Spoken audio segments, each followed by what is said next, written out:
So আজকে আমরা যে কবিতাটা পড়তে চলেছি সেই কবিতাটার নাম September 1913, written by William Butler Yeats. তো বলা হয় যে এই কবিতাটা নাকি খুব কঠিন এবং সবাই নাকি কবিতাটা বুঝতে পারে না। So I am at your service. কবিতাটাকে সহজ বাংলায় বুঝিয়ে দেওয়ার জন্য আমি চলে এসেছি। তো সেপ্টেম্বর 1913 কবিতাটা যিনি লিখেছেন, as I've already mention, William Butler Yeats. আমরা প্রথমে উইলিয়াম বাটলার ইয়েটস সম্পর্কে জানবো। সো উইলিয়াম বাটলার ইয়েটস, এনার জন্ম 13ই জুন 1865 সালে। কোথায় না? আয়ারল্যান্ডের ডাবলিন নামের এক শহরে। এবং ইনি মারা যাচ্ছেন 28 জানুয়ারি 1939 সাল। কোথায় মারা যাচ্ছেন? ফ্রান্সে। যদিও তিনি ফ্রান্সে মারা যাচ্ছেন, ইয়েট তাকে বারিড, মানে হি ওয়াজ বারিড ইন আয়ারল্যান্ড, অর্থাৎ তাকে কবর দেওয়া, মানে কবর কোথায় দেওয়া হচ্ছে? তাকে কবর দেওয়া হচ্ছে তোমার আয়ারল্যান্ডে।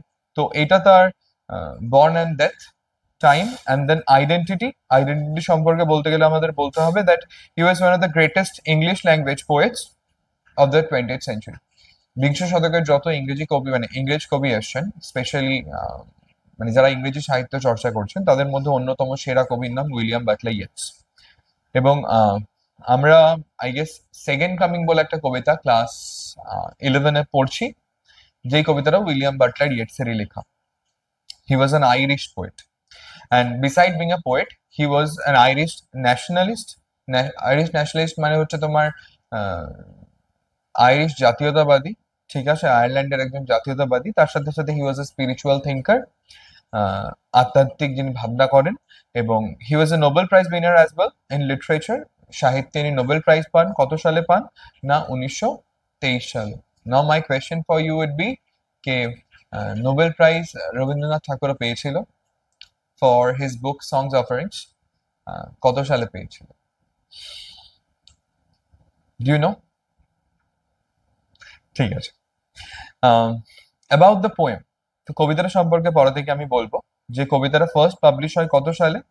1913 সালে, অ্যাজ দ্য নেম সাজেস্টস। এবং যেই বইটায় অ্যাকচুয়ালি প্রথমে তো বই নয়, প্রথমে একটা সংবাদপত্র পাবলিশ হয়, এবং সেই সংবাদপত্রটার নাম হচ্ছে দ্য আইরিশ টাইমস। তারিখটা ছিল সেপ্টেম্বর মাসের 8 তারিখ, যেদিনকে প্রথমবার এই কবিতাটা প্রকাশিত হয়।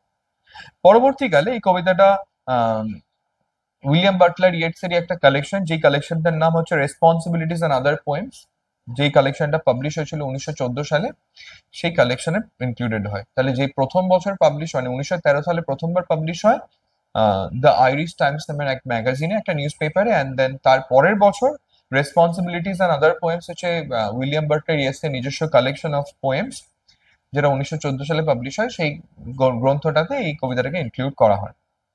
Now why did Yeats write this poem? William Butler Yeats কেন এই কবিতাটা লিখেছেন, অথবা এই কবিতাটা কাদের জন্য লেখা?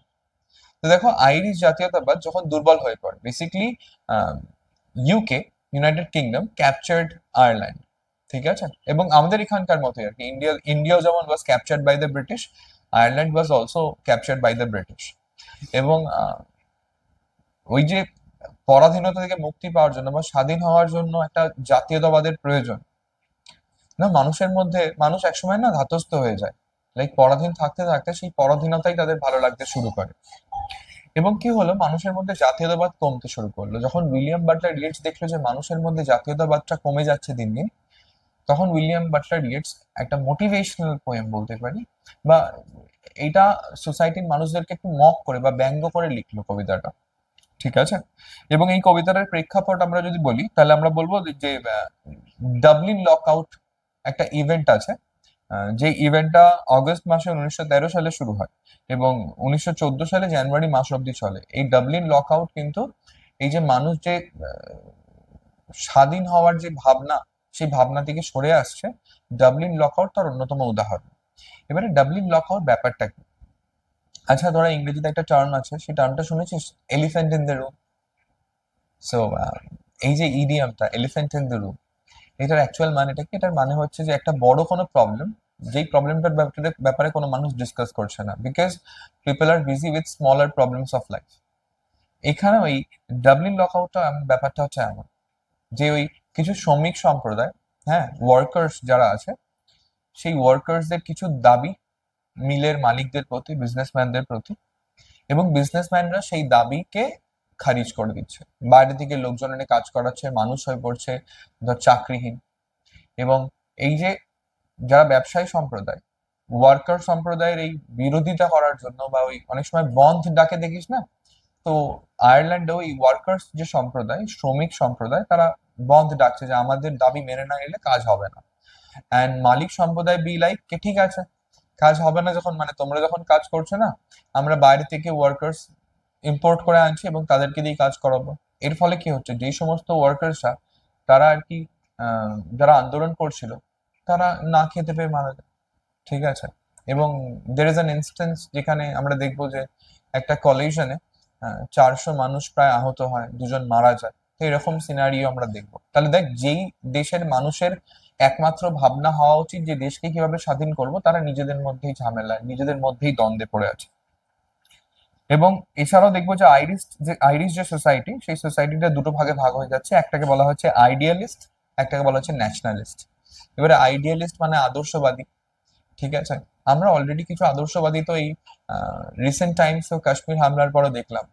হ্যাঁ, যে পাকিস্তানের জঙ্গি ঘাঁটিতে কেন আক্রমণ করা হবে, কিছু আদর্শবাদী আছে না যারা আদর্শ নিয়ে চলে। হ্যাঁ, পাকিস্তানের সাধারণ মানুষগুলোর কি দোষ? ঠিক আছে, কে ভারত, আমার চপ্পল কোথায়?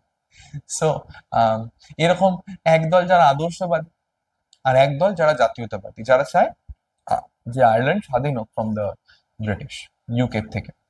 এবারে পুরো দেশটা এরকম দুটো ভাগে ভাগ হয়ে পড়ে। তো এই সমস্ত প্রবলেমের মাঝে হারিয়ে যাচ্ছে জাতীয়তাবাদ, দেশকে স্বাধীন করার যে ভাবনা। এবং সেই জন্য দেশের মানুষকে উদ্বুদ্ধ করার জন্য এবং আহ সমাজকে জাগরিত করার জন্য, সমাজকেই ব্যঙ্গ করে এক কবিতা লিখছেন উইলিয়াম বাটলার ইয়েটস, এবং সেই কবিতার নাম সেপ্টেম্বর 1913। আই গেস কবিতাটার প্রেক্ষাপট, কবিতাটা কেন লেখা হয়েছে সেটা আমি তোদেরকে বোঝাতে পেরেছি। নাও এই কবিতার 4টে মোট স্ট্যান্সা আছে। প্রথম স্ট্যান্সা যেটা, সেই স্ট্যান্সায় আমরা দেখতে পাবো যে উইলিয়াম বাটলার ইয়েটস আমাদেরকে বলছে যে তৎকালীন সমাজের মানুষের লোভ আর ধর্মীয় ভণ্ডামি সম্পর্কে। প্রথম স্ট্যান্সাটা সেটা সম্পর্কে, যেখানে প্রথম স্ট্যান্সা উইলিয়াম বাটলার ইয়েটস বলছে, what need you being come to sense, যে তোমরা তো এখন, এবারে এটা is dedicated towards the society. William Butler Yeats সোসাইটিকে বলছে, কি বলছে, যে তোমরা তো এখন অনেক চতুর হয়েছো, হ্যাঁ, অনেক তো বুঝদার হয়েছো, এখন আর তোমাদের আদর্শের কি দরকার, তোমাদের আদর্শের দরকার নেই, তোমরা খুব বুঝে গেছো। সহজ কথায় আজকের মানুষ ভাবছে যে আমরা বাস্তববাদী, আমাদের দেশপ্রেমের দরকার নেই। হ্যাঁ, যে হ্যাঁ, উই হ্যাভ অলরেডি সিন, আমাদের ভারতবর্ষের সাথেও এটা বেশ ওতপ্রোত ভাবেই যায় যে দেয়ার আর পিপল যারা দেশপ্রেমী, যাদের জন্য দেশ সবার আগে, and then there R people যাদের জন্য দেশ হয়তো সবার পরে। তো কিছু সময় মানুষ যখন এমন হয়ে গেছিল আয়ারল্যান্ডে, তখন উইলিয়াম বাটলার ইয়েটস নিজে লিখছেন যে তোমরা তো এখন অনেক বুদ্ধিজীবী হয়ে গেছো, তোমরা তো এখন অনেক চতুর বুঝদার হয়ে গেছো, তোমাদের আর এই দেশপ্রেমের কি দরকার, তোমাদের আর আদর্শের কি দরকার। But fumble in a greasy till, দেখো তিল কথাটার মানে হচ্ছে টাকার বাক্স, গ্রিজি মানে হচ্ছে তেল তেলে, মানে এটা ঘুষ বা লোভের প্রতীক। তো মানুষকেও বলছে যে তোমরা তো এখন শুধু টাকার বাক্স হাতড়াচ্ছ, তোমাদের লাইফের অ্যাকচুয়াল পারপাস হচ্ছে টাকা পয়সা ইনকাম করা, দেশের স্বার্থে তোমরা ভাবো না, আর কি বা দরকার তোমাদের। And add the half pence to the pence, হচ্ছে একটা একটা করে আধা পয়সা যোগ করছো। মানে মানুষ এত কৃপণ হয়ে পড়েছে আর শুধুমাত্র স্বার্থান্বেষী, হ্যাঁ, যে একটা পয়সাও ছাড়ছে না মানুষের কাছ থেকে। তাদের জীবনের মোক্ষম উদ্দেশ্য হচ্ছে অর্থ উপার্জন। তাহলে দেশ যখন পরাধীন, আসল উদ্দেশ্য হওয়া উচিত দেশকে স্বাধীন করা, কিন্তু না, মানুষের আসল উদ্দেশ্য হয়ে গেছে শুধুমাত্র পয়সা কামানো, যেন তেন প্রকারণা আমাদেরকে পয়সা কামাতে হবে। তাই জন্য বলছে যে এক একটা করে আধা পয়সা যোগ করছো তোমরা, নিজেদের বাক্সে ঢোকাচ্ছ। and prior to shivering here until you have dried the marrow from the bone, এবং একটার পর একটা কাঁপতে থাকা প্রার্থনা করছো। বলছো দেখো, প্রথম কথা, তোমাদের মধ্যে আদর্শ তো নেই, দেশপ্রেম তো বাদ দাও, তোমরা শুধুমাত্র লোভী হয়ে উঠেছো, তোমাদের কাছে টাকাই আসল। আর তাছাড়া তোমরা এই যে ভগবানের প্রতি শ্রদ্ধা দেখাচ্ছ, কাঁপতে কাঁপতে প্রার্থনা করছো একটার পর একটা, তোমাদের এই ভগবানের প্রতি শ্রদ্ধাও আর কিছু নয়, শুধুমাত্র ভণ্ডামি। You have dried the marrow from the bone, তোমরা হাড়ের ভেতর থেকে মজ্জা চুষে নিয়েছো, অর্থাৎ সাধারণ মানুষকে তোমরা অত্যাচার করছো। এটা হচ্ছে তখনকার সমাজের scenario. For men were born to pray and save, তোমাদেরকে দেখে মনে হয় যেন মানুষ দুটো কাজ করতেই জন্মেছে। একটা হচ্ছে ভণ্ডামি করে ঈশ্বরের কাছে প্রার্থনা করতে, মানে ঈশ্বরের কাছে প্রার্থনা করলেও হয়তো তোমরা দেশের স্বাধীনতার জন্য প্রার্থনা করো না, ঈশ্বরের কাছে প্রার্থনা করলেও হয়তো তোমরা আরো টাকা পয়সা অর্থাপত্তির জন্য প্রার্থনা করো, এবং সেভ, এবং সেগুলো সঞ্চয় করার জন্য প্রার্থনা করো। তোমাদের অবস্থা এখন এমন হয়ে দাঁড়িয়েছে। রোমান্টিক আয়ারল্যান্ডস ডেড অ্যান্ড গান, আমাদের এই আদর্শবাদী আয়ারল্যান্ড, যে আয়ারল্যান্ডের স্বপ্ন আমরা দেখেছি, স্বাধীন আয়ারল্যান্ড, সে মারা গেছে। এই স্বপ্ন মারা গেছে। যেই দেশটাকে আমরা ভেবেছিলাম আমরা তৈরি করব, যে দেশটাকে আমরা পাবো স্বাধীন আয়ারল্যান্ড, সে মারা গেছে। and are gone and gone with its with O'Leary in the grave. Ireland মারা গেছে, আমাদের আদর্শবাদী আয়ারল্যান্ড, এবং ওই ওলিয়ারির সাথে তার কবরে ঢুকে পড়েছে, অর্থাৎ ওলিয়ারির সাথে তার কবরে শুয়ে আছে। এবারে ওলিয়ারি কে, হঠাৎ করে ওলিয়ারির কথাই কেন বা বলা হলো? দেখো, ওলিয়ারি যে, তিনি একজন বিপ্লবী, যিনি আত্মত্যাগ করেছেন তার দেশের জন্য।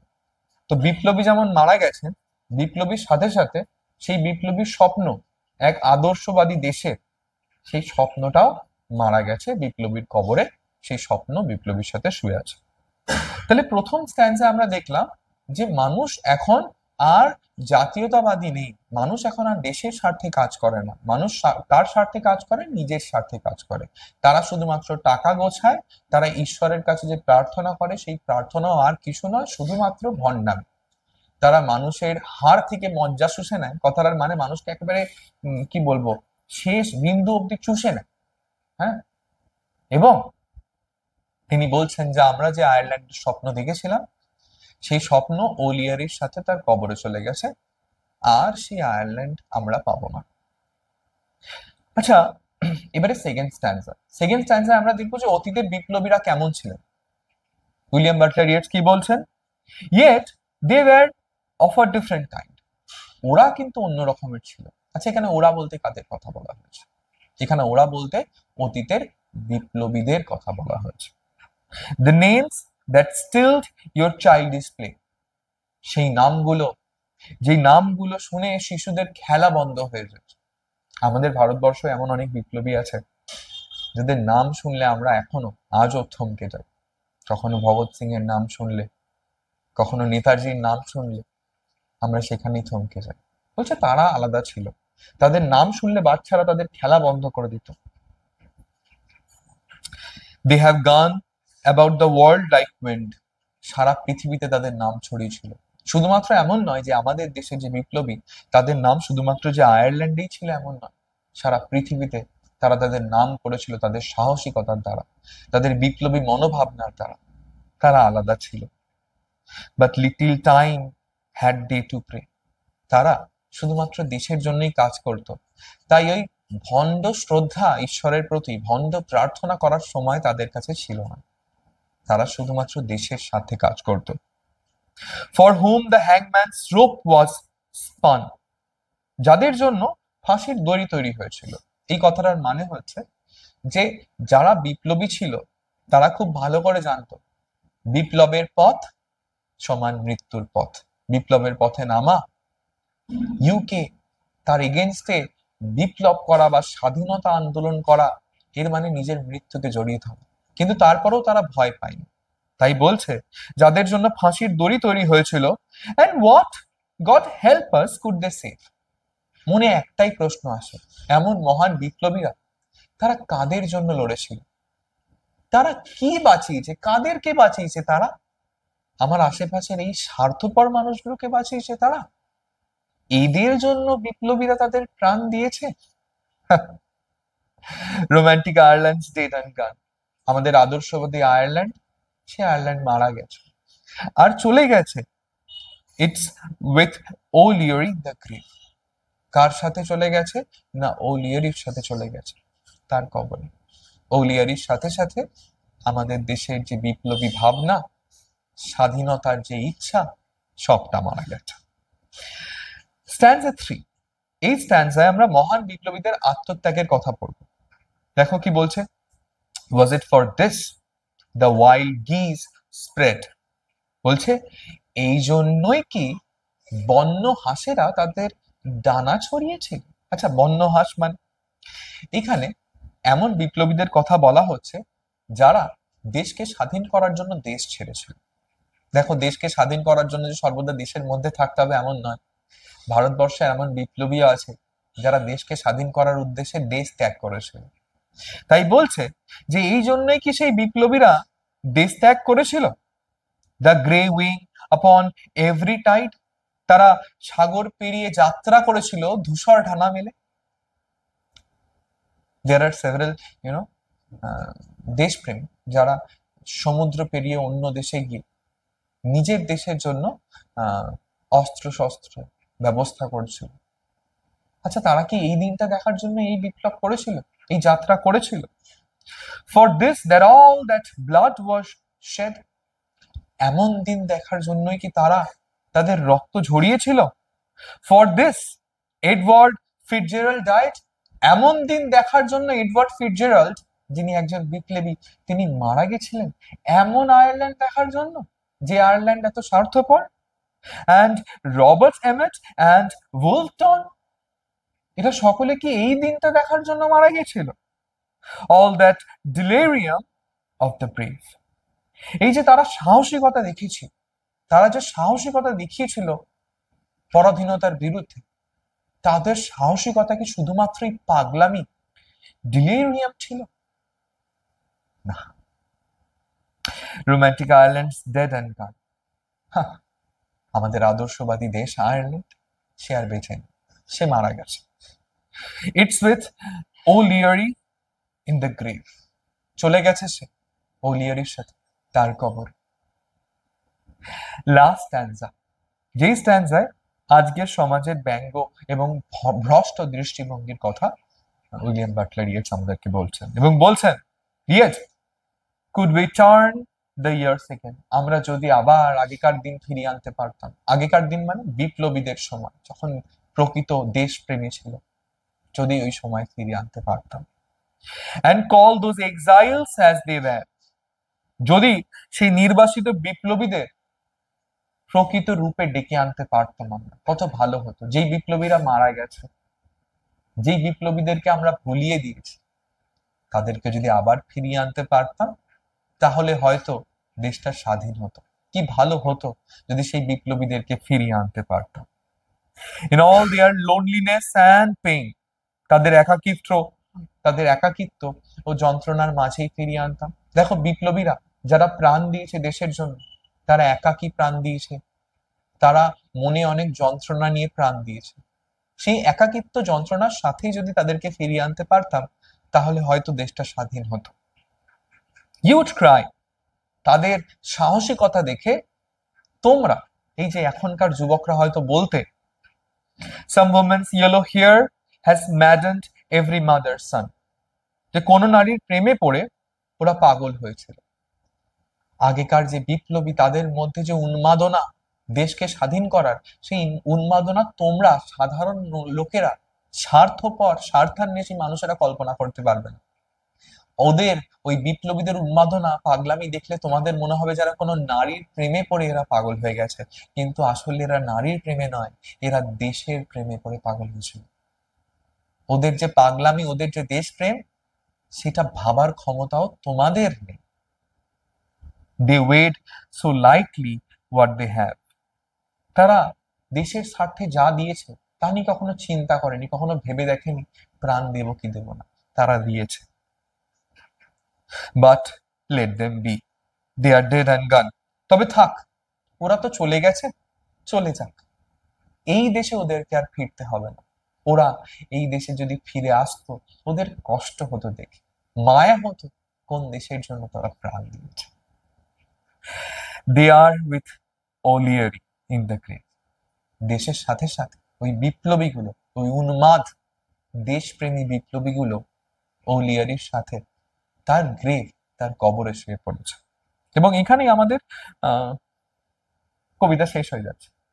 কবিতার সারসংক্ষেপ যদি আমরা বলতে যাই, তাহলে আমরা দেখবো যে আধুনিক যে স্বার্থপর সমাজ, লোভী সমাজ, তারা আত্মত্যাগের মূল্য দিতে পারে না, তারা আগেকার দিনের বিপ্লবীদের সম্মানও করে না, এবং তারা নিজেদের দেশকে যে স্বাধীন করবে সেই সমস্ত কোনো চেতনা তাদের নেই। এবং তাদেরকে ব্যঙ্গ করতে গিয়ে উইলিয়াম বাটলার ইয়েট শুধুমাত্র ব্যঙ্গ করা নয়, তার সাথে সাথে হয়তো এই কবিতা পড়ে সাধারণ মানুষের মধ্যে দেশপ্রেম জেগে উঠবে, সেই আশায় উইলিয়াম বাটলার ইয়েটস এই কবিতাটা লিখেছে। আশা করি চারটে স্ট্যান্সা তোরা বুঝতে পেরেছিস। Thank you.